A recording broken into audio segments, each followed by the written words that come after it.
Hi, everyone, and welcome to Let's Ride with Donnie and Dan on a beautiful, warm summer day here right on US Cowboy. And Donnie, I'm sure it's nice and cool in Texas this morning, isn't it? Oh boy, I tell you, at 7:30 it's 77, and now it's already 90. Well, the good news is you're coming to Cody, Wyoming next week. Yes, I am, and I'm looking forward to it. It's that time of year, Donnie, when everybody gets serious. The summer is heating up rodeo wise very quickly here. And I want to talk, this year especially, there's some years, that people kind of run away with things and it's even early to say that, but the bareback riding is crazy close this year. And the bull riding, that's what I want to talk about today with you, Donnie, as we head into the 4th of July weekend. There's some young men that can ride out there this year, and it makes for a great race. Well, these guys are really starting to mature, and we're talking about mainly Stetson Wright and now Wasey Shala. But as you know, I've been singing Wasey Shala praises for his bull riding abilities for 3 years now. This guy's got an immense amount of talent, but the only question mark that I have as far as Wasey Shala's bull riding is his bareback riding, because it's nearly as good as his bull riding. And I don't know which he likes the best. I cannot imagine enjoying the bareback riding, even when he went in first place. Yeah, and the thing is with he and Stetson, we've got two all-around cowboys, so that race is incredibly close.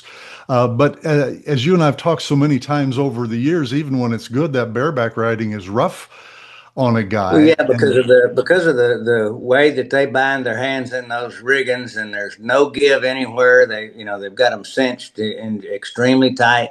It's almost like that rigging's just holding on to them instead of them it. And there's some old school antagonism there, but it just does not look fun to me. But I'm telling you, short of being Wasey Shala, Rocker Steiner and those guys, Bradley, you got to be something specially tough and physically conditioned to ride bareback horses for any length of time. it's funny, always the bareback riding, the first rattle out of the box, and then you've got a long wait if you're a bull rider for things to come around, to stay ready and to stay loose, and all of those things that coming into play.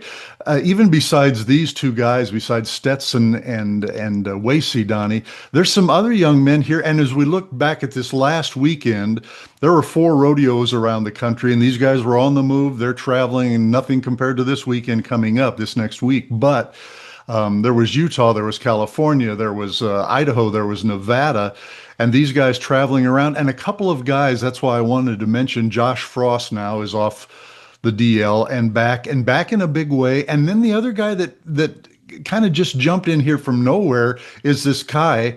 Kai Hamilton is just, I mean, he's back in it, and he's going to be a part of this, I think. Kyle Hamilton, still, in my estimation, may have the edge as far as winning the world championship in the bull riding. If he is gotten over being the world champion, and the follow up, with things not going exactly like you like, and then you get a little dinged up. It looks like to me, just the last couple of rides I've seen on video of Kai Hamilton, he hadn't lost a step. In fact, he may have gained one. So he's going to be in the mix. Tristan Hutchins is going to make all of those guys not falter. Tristan doesn't have the wow factor that Stetson Wright has, but then who does? Mhm. It's I really like where bull riding's at right now. I mean, there's a ton of guys. I like the fact that Creek Young looks like he's got his leg well and gotten his confidence back to where it needs to be and riding really good. All of those guys you just mentioned had a great weekend last weekend, Donnie, and that's why I think this going into this Cowboy Christmas week is going to be so exciting, because the money is great for these guys. And I want to tell you, them heading in, and Creek Young, when he's healthy, now he has made some exciting, incredible rides, I think. Well, Creek Young is one of those guys. He's been always just a little bit hit or miss, and when he's on, there's nobody better. But the better the bulls buck with Creek Young, the better he rides, and that's unusual. Actually, it's pretty much he's got that on the field. Mhm. Has a lot of opportunity to gather up a lot of ground, and all they have to do now is be in that top, 5 to 7 slot to have a football field advantage on the rest of the field because of how much the National Finals Rodeo pays, and it's still going to come down to who's the most consistent out of 10 head in December. And this TJ Gray, Donnie, he's hanging in there tough too. As far as dollars won, he's right in that mix. What I wanted to say about Kai Hamilton, um, you've always said it that you think winning one title is tough, win that second one, try to win that second one. Yeah. And so we now look at Kai back from 2023, and I'm like you, there's something about that confidence, and he seems to have it right now. Well, you always have in your war bag, okay, I've done this once. The only thing that can keep me from doing it again is me. That's the idea, that winners have. Once you get to the top of the mountain, it's actually a pretty lonely place to be because you can't just stand there or you're starved to death. You got to get off the mountain and start climbing you another one and try to raise your riding percentage. Try to fix this or that. Where inside what you can do even a little bit better. So the thing that makes rodeo unique to me still after all these years, your the NBA finals is just over, the Stanley Cup and all that but here of course you're in competition with everybody, but your main competition is yourself and your own head to keep things going. And that to me still makes this sport so unique, that makes Stetson be able to sit out there and cheer for Kai. Everybody wants to see everybody do their best and beat them on a level ground. Well, the biggest difference between all of the major a rodeo cowboy, a competitor in all the major sports, they can blow the whistle and stop action. And in bull riding, they blow the whistle. You're still there. You still got to get off. So there's a whole contingency of things that go into it. But you are your own boss, and boy, you better be super critical of him all the time. But you watch the closest thing to me in other sports to bull riding is golf. When you stand over a 50-foot putt like JJ Spawn did, to win the major, that was absolutely incredible. I about fell out of my chair.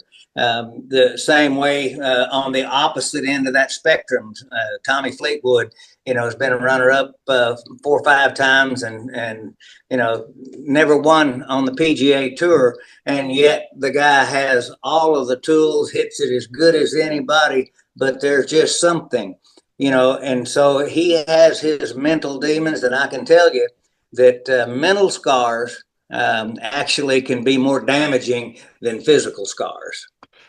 I think that the competition, Donnie, of a great year like this, and again, the bareback riding is crazy tough, crazy this year. We love to see that. I think that makes everybody ride better. And I wanted to tell me the closest in your world title races, and if that pushed you and who you were pushing. Well, there's so many different scenarios of that, Dan. It's really hard to just pick one. The 1977, Yep. where it was still sudden death at Oklahoma City, and Randy Majors and I had to have the only ride off in history. He bucked off, I stayed on. That was, the end of that. But I really got to say that the tightest competition going through the national finals, where both of us contestants, were able to compete on all 10, was 1981, because I actually trailed Denny Flynn going into the NFR. And we were doing our pre-rodeo interviews I don't know if I've ever actually shared this, but they were interviewing all 15 contestants, and I happened to be right behind Denny Flynn, like I was in the standings. And Denny finishing up his interview, and they said, "Well, good luck." And he said, "Well, I hope so. I hope that everything works out." Hmm. And Hmm. when I finished my interview, I said, "I don't know how I'm going to do it, but I'm going to be the world champion." And that was, to me, that was the only difference, because Denny Flynn, in my mind, actually probably had more talent than I did as far as just riding bulls. And he had been riding so good, everybody, including me, was impressed. And it just works out. And, when Arnold Palmer says, the biggest obstacle you have is that 6 inches, and I thought he was talking about a putt, but it was really between your ears.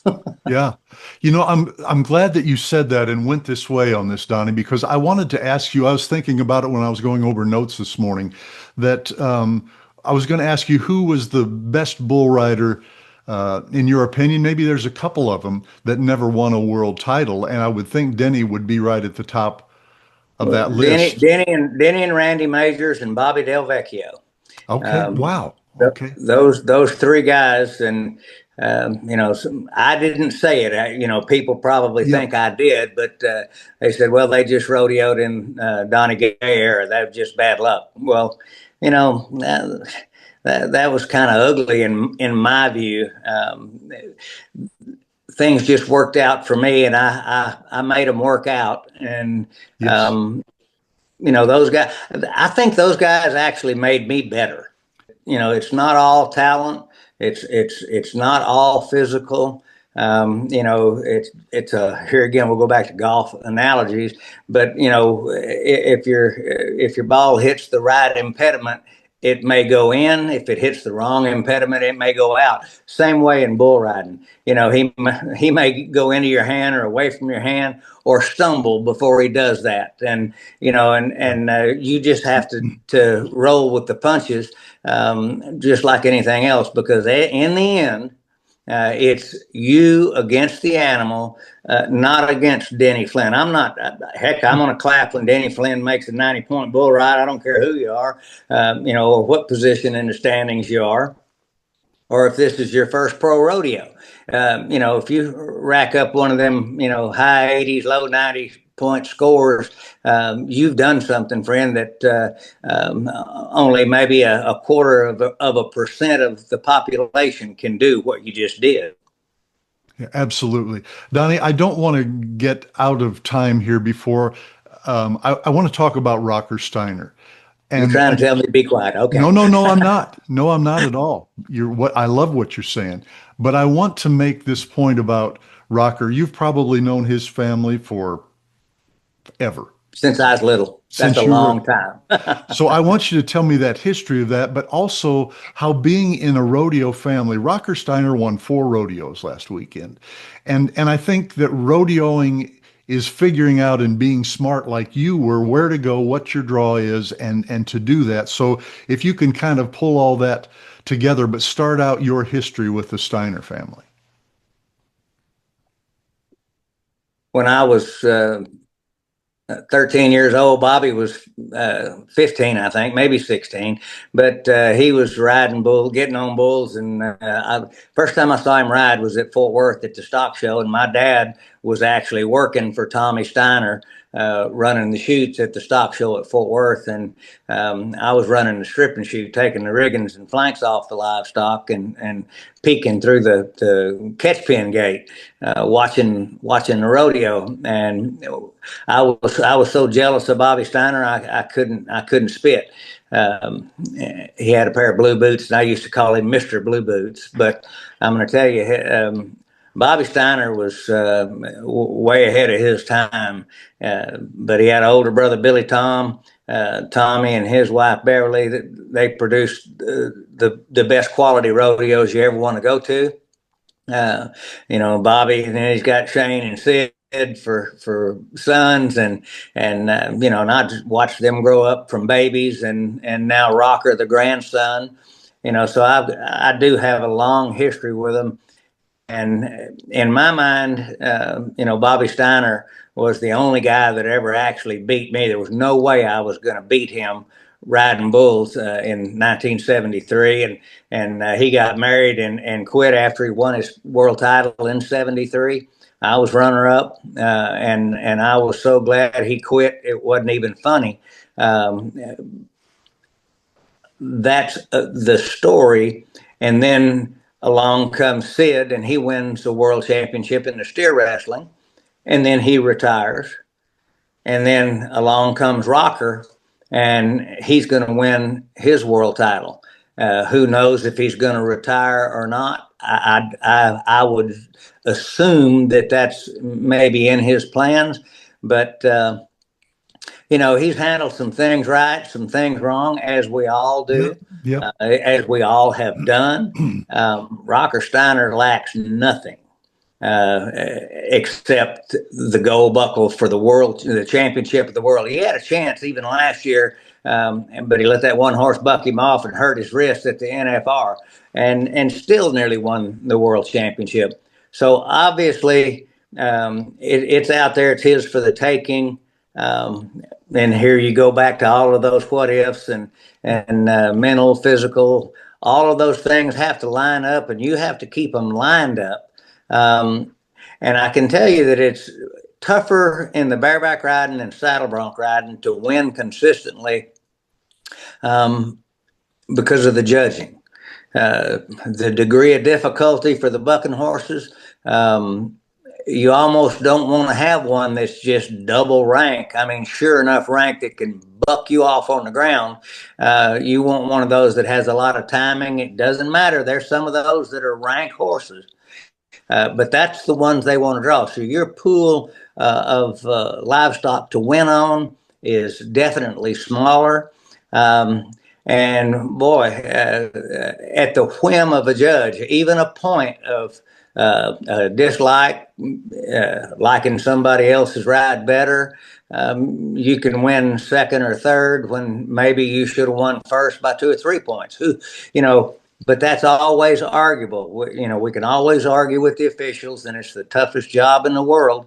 But Rocker seems to have things going his way better, more consistently this year than any other year. So, if he wins the world championship, and I expect him to do it going away, but you never know, from the next jump. We're all going to have to just sit there in our seats and watch it, and I most definitely will, because I'm pulling for it. He's as well rounded a young man as you want to be. To be under 25 again, my gosh. Oh my gosh. Excellent, Donnie. And needless to say, it's a family that knows how to win. Yeah. It's a great family, and that he's, it actually makes it tougher on Rocker. His grandpa's the champ of the world, his daddy's the champ of the world, and they're pretty well off financially. And so you always have these people around the corner that don't really like you because you maybe got more than they have, and that sort of thing's been around since the Stone Age. But Rocker has all that to deal with, and I think he's equipped to deal with it. Excellent, Donnie. Excellent. You're coming to Wyoming next week. So let's talk about the 4th. There's no better place, is there, than the 4th of July in Cody, Wyoming?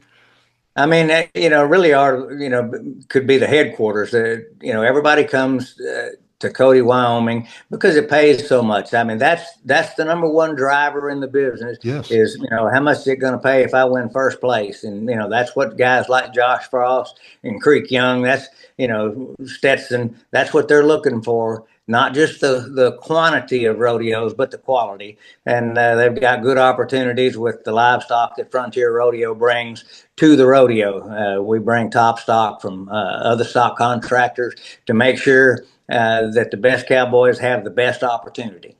I really, it's just the best of the best. And with Boyd doing the announcing for it in Frontier Rodeo, and you're here in the stock and the setting, it's just, it's a great sales tool for the sport of rodeo. And that's not the only rodeo that's coming up this week. So touch on the other ones, Donnie Red Lodge, which you actually won in the slack one time. But talk about Yeah, the rest nine of the o'clock four. in the morning.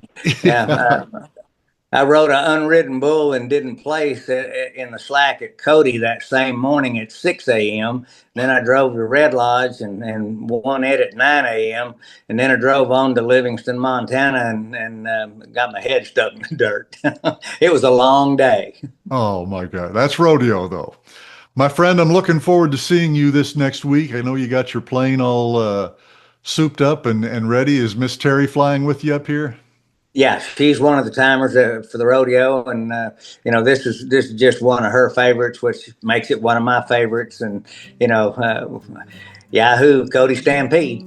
You're one of my favorites, Donnie Gay. Thank you so much. And thanks to our folks for tuning in with us today on Let's Ride with Donnie and Dan right here on US Cowboy. Keep an eye out for us and check in next time. Bye-bye.